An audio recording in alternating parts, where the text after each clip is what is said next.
Yeah, I mean, first of all, it's always about value contribution.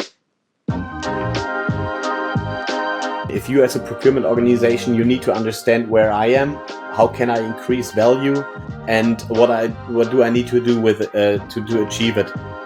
For some organizations, probably strategic sourcing might be the core of their operations.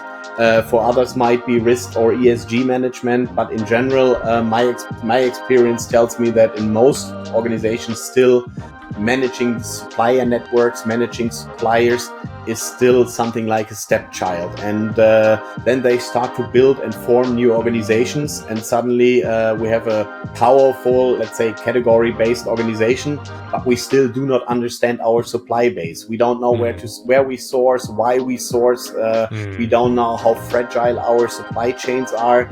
And that was actually a discussion we had last week also with our client. And we had two parties in the room. One party was saying, hey, we need to focus more on strategic sourcing. We need to get better in the way we do RFIs, RFQs, RFPs. The other fraction part of the group said, yeah, but first of all, let's understand where we source. Are our suppliers capable? Are our supply chains stable or robust?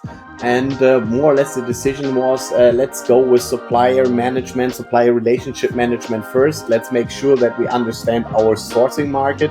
Let's make sure that these days we are somewhat safe if it comes to supply chain disruptions. Make sure that we are compliant with all the new guidelines, rules coming from the different countries, from the European Union. So let's say the expectations on supplier network management is much higher than it was 5 or 10 years ago. So that's also the reason why lots of organizations now these days start with managing suppliers, and then in the second step they go with things like strategic sourcing or whatever.